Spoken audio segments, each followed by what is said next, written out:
The SDSA presents Inside the Set with Set Decor, sponsored by History for Hire. We have a double-decker treat for you. Both the set decorator Melissa Licht and Matthew Flood Ferguson, the production designer, are SDSA members, and we're going to talk about Hollywood, streaming now on Netflix. Let's talk with Melissa and Matthew and find out how they got their start. I grew up in Studio City. My dad's an AD. My uncle was a composer, so I sort of grew up, in the industry. My dad took my sister and I to set a couple times, and I think it was always this sort of magical, fun job that I didn't really realize could be my job until I got a little older. And I'm glad I figured it out because it really is my dream job. I love it so much. I kind of started in the interior design world, realized pretty quickly that it wasn't for me. It was sort of more like therapy, and that's not really what I was after. So I started out as a PA in commercials and just kind of went up from there. And Matthew, we've always known you as a set decorator, and this is kind of your first foray into production design. How did you get your start in the business? When I moved out to California, I started working as a PA and kind of working my way up, and then started working as a set dresser, and then as a buyer, and then as a decorator, and then now as a production designer. Melissa and Matthew, how much fun did you have, and sort of what were some of the big difficulties involved in getting this show off the ground? Timing is always the hardest part, and that was definitely the hardest part on this show. The amount of sets that we had to do and the amount of time we had to do them was a challenge through the whole way through. And Matthew? I love the subject matter, Hollywood, and the golden age. And so for me, that was fantastic. I had worked as a decorator on a show called Ratched, which comes out on Netflix in September. And Melissa was working with me as the buyer. And that was also a Ryan Murphy show, and it was based in the 40s. So it was fun for us because we'd been doing a show from the 40s to just continue that. Melissa, was this your first time as a set decorator? Yes. Yeah, this was my first job. Matthew said we worked on Ratched together. He is the decorator, I was the buyer. And when he moved up, he asked me to move up with him. And I just couldn't say no and was honored to do it. And it was a very, very challenging first job. Well, Melissa, it just seems that for a first set decorating job, this was like a trial by fire. I mean, I think I had crazy eyes for the whole 6 months and would just go home and be like, okay, I can do it again tomorrow. I know I can. And what was your process, and how was your team? I just sort of, started with Matthew's references and sort of going through the boards that he made and old magazines. And I watched a bunch of old movies before starting the job.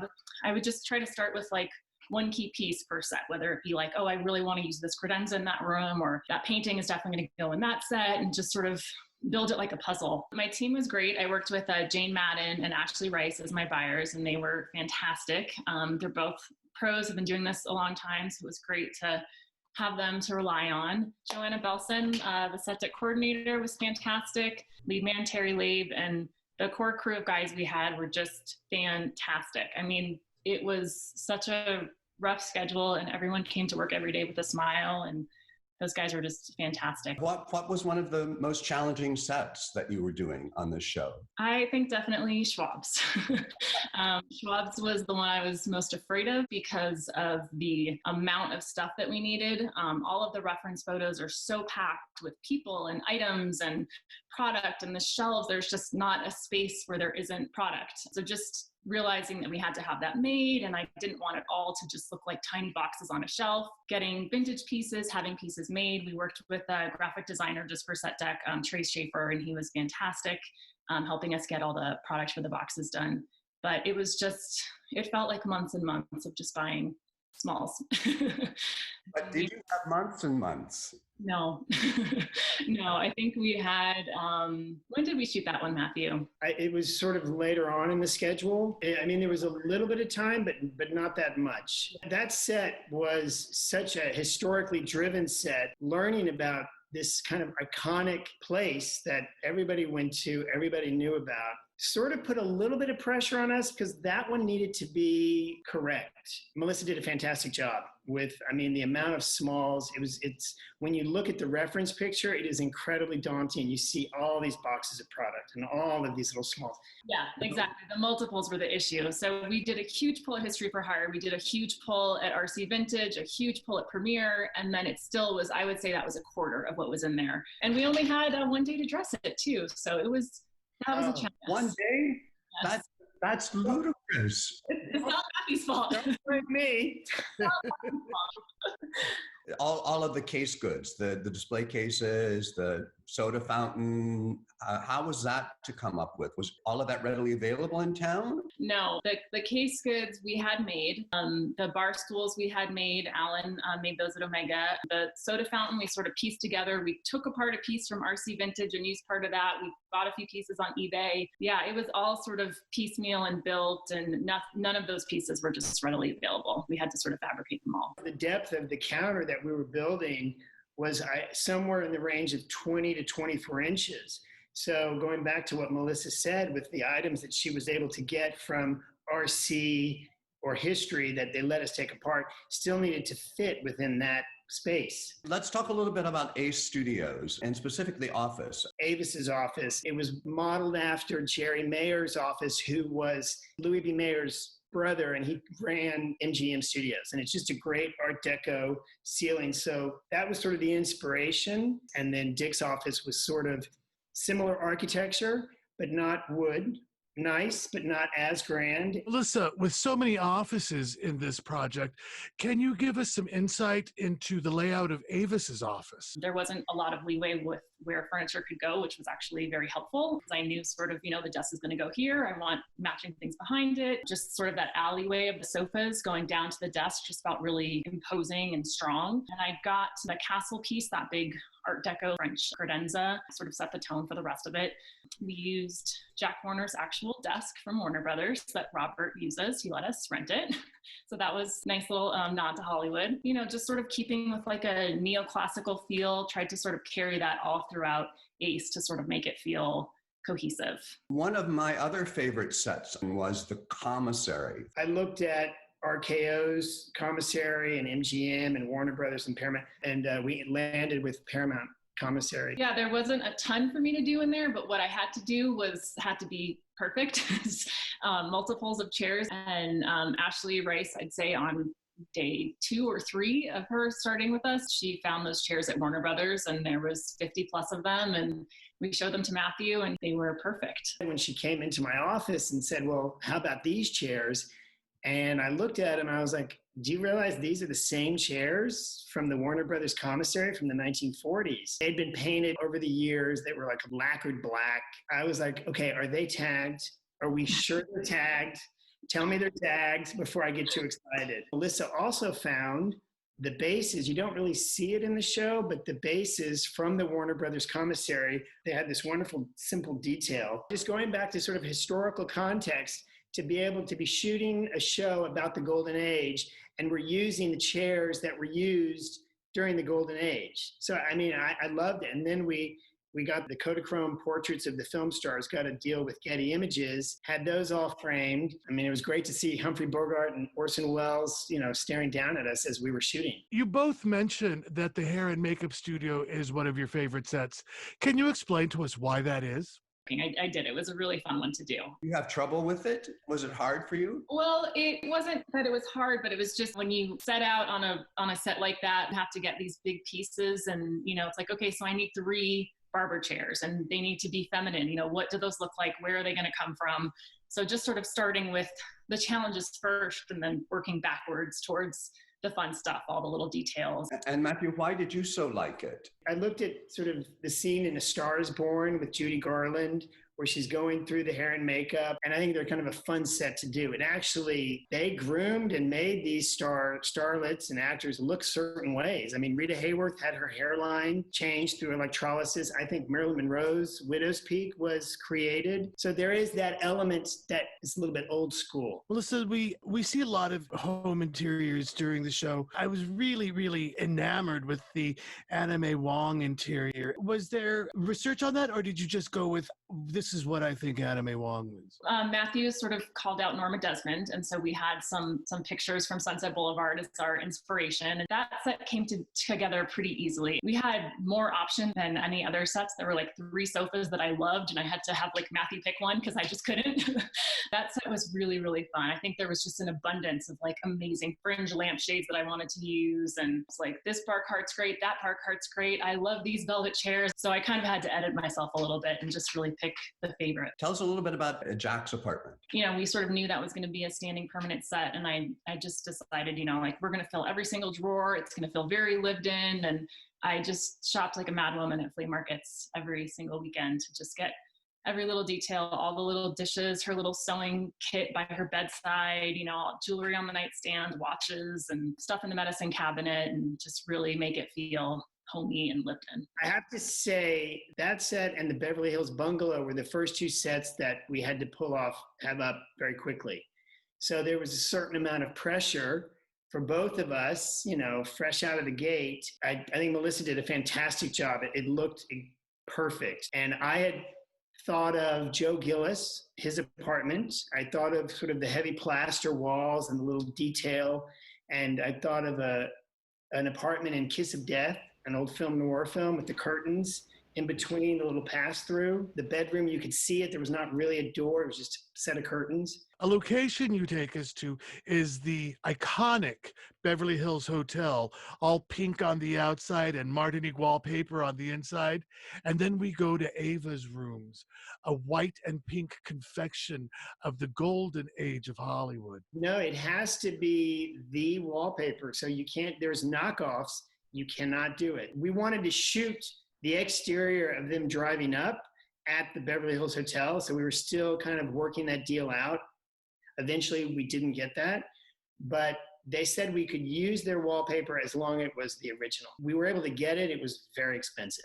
And the bungalow, are the armchairs, the upholstery chairs, the same fabric as the curtains? I kept trying to go back and is that the same? Is that the same? Yeah, so we found that fabric kind of early on and sort of echoes the palm wallpaper, but it's different. It's like a subtle leaf pattern, just sort of making that whole suite just feel very monochromatic, and made all the lampshades, got the little fringe detail, just sort of had my old movie moment. It was very fun. Melissa, there are a lot of lamps on these sets, and it's part of the period and the look, but with the current trend of the DP using the practicals to light the set, how does that all work together for you? So for the most part, our lighting was lighting the set. The pairs of lamps, really just building on the symmetry of the period. I think, people would buy things in pairs, and you would sort of have a suite of furniture. You'd get the pair of lamps, and people would do more sort of matching than we do nowadays. I often was picking between a few different pairs and just fitting in as many as I could. I will also say it is a new trend where a lot of the practicals were really lighting the set. So in terms of also where Melissa would place them, it also helps kind of enhance certain areas of the set. And speaking of vintage, let's talk about fabrics. That's another big favorite of mine. I think in the first concept meeting, Ryan sort of called out mohair.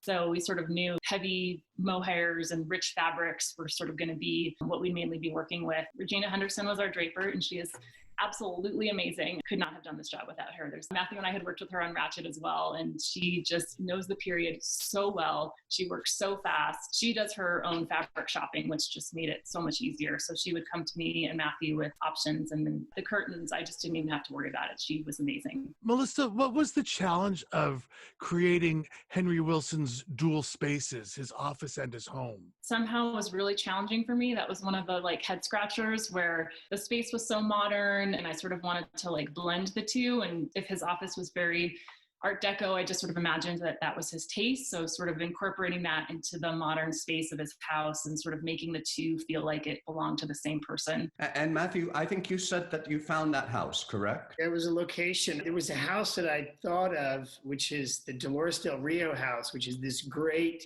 sort of streamlined, modern Art Deco house designed by Cedric Gibbons. But that was not an option. So we found this house, which was a Rudolph Schindler house. I think it's called the Buck House, and it was built in 1934. Tell me a little bit about the service station. I had two location managers, which was a real luxury, Matt Prisk and Adam Robinson. We scoured LA County, really, from Santa Clarita all the way to Long Beach. And we finally found a place in Atwater Village, which was an old Richfield gas station. It had been painted blue. It wasn't a gas station anymore. It was a tire shop and a brake shop. And we made a deal with them and then took it over. Did quite a bit to bring it to what it is in the show. Once the deal was made, we took it over until the end of the show. And so we were shooting there sort of back and forth throughout our schedule. And Melissa, how was that for you? Had to be a fair amount of sourcing of product? We sort of came up with pumps first because that was seemed like the scariest, hardest part. And Ashley Rice, one of my buyers, found this place in, I think it was North Carolina. This guy was amazing and he replicates vintage pumps. And he had a bunch to choose from. He would paint them any color for us. So we just worked with Matthew and figured out what colors they were going to be and got those going first. Hillary Mott, the show's graphic designer, did a lot of product for us with the boxes and signage and all that stuff. And then we worked with Retro Office. David there does custom powder coating and went to his junkyard and picked out a bunch of shelves and credenzas and sort of case goods to sort of put against the wall to put product on. And he painted those for us in our color palette. And if you had the pumps built, were they lighter or were they? Yeah, so these were hollow inside. And the panels came off to be painted. They had a working light in them. But yeah, the inside, I believe, was just completely hollow. Matthew, what went into taking that extant gas station back in time into our 1940s era? It was quite an undertaking. I mean, we re-asphalted, built a whole overhang, painted, neon. We built a used car parking lot across the street, a structure with neon there, and then we put neon on the neighboring apartment building. Was there any CGI or was it all practical? The Caddy Corner is a building that was changed through CGI, and then directly across the street, we painted it. But the roof is CGI, and then I think the balconies he changed. When you got to the Academy Awards and of the Oscars, how was that to do, and what sort of problems did that present? Well, the stage was really all Matthew. I thankfully had nothing to do with that. That was a huge undertaking for his department. And so it was really just the green room for me, the layout of the space, and Ryan had asked for golds and creams. And so we had our color palette and just, again, finding multiples that worked in our color palette, that worked in the space. We didn't have a lot of time to work on that. I think I was picking final selects 9 p.m. the day before pickups. You know, it was one of those. It was just, it came together at the bitter end. And it was one that I was really, really happy with. I do remember, Melissa, those striped sofas you had wanted to use for a while. I saw those at Warner Brothers, I'd say like a month before that set came along, and we just kept retagging them. I was like, I'm sorry, people, but we're going to use some point. I hate to do this.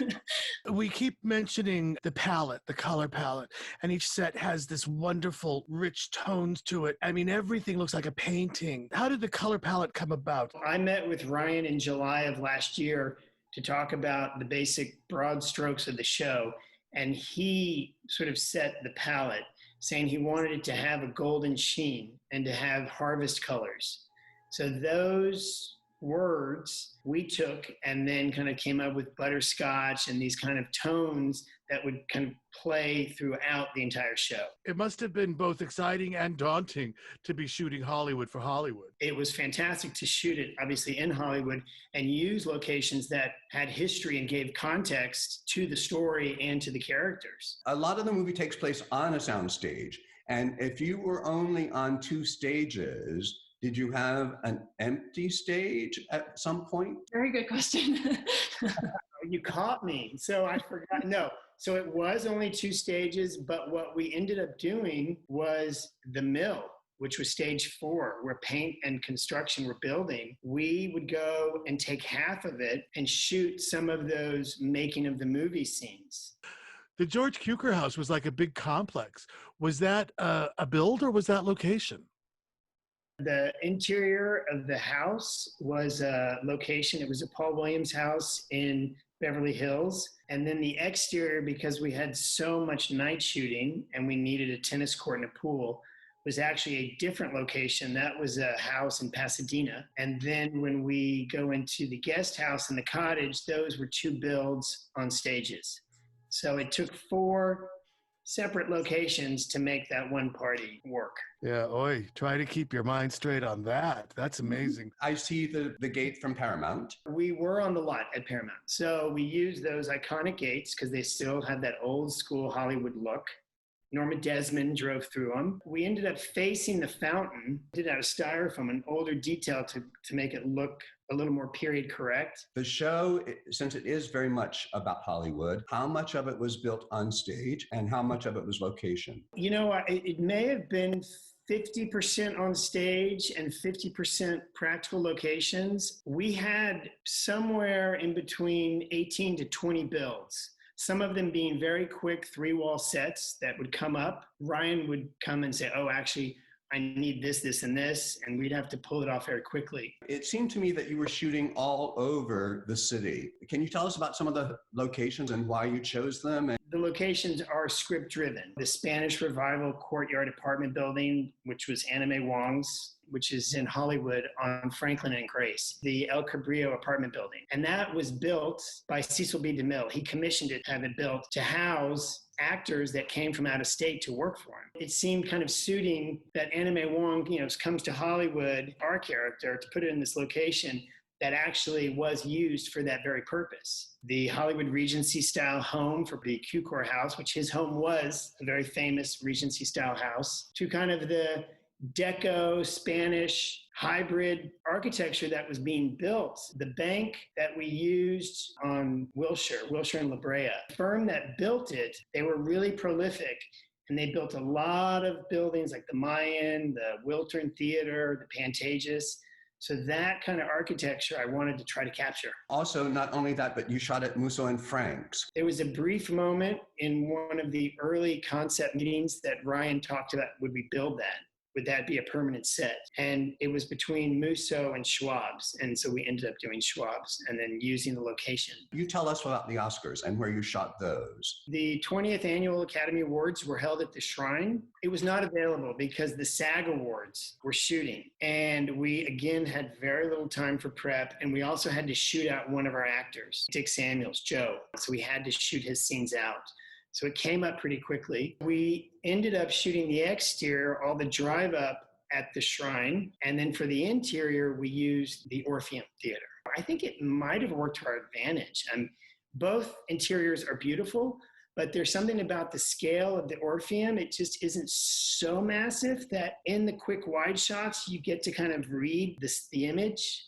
Whereas I think the Shrine is it's huge. Is there one day that was just the most daunting experience through the whole production? There's a montage sequence at the end where Ernie is trying to raise money to help pay for the building of the H. And so we had these quick pops of these little vignettes in people's homes. For Set Deck and Melissa, that was extremely difficult. 6 locations in one day. I found the houses on one street to try to help out. Terry Labe, my lead man, who was amazing. He just organized my day. He's like, 7 a.m. you're here. You have to leave at 7:30. 8 a.m. you're over there. And we just it was like army style. And he just ordered me around all day and we got it done.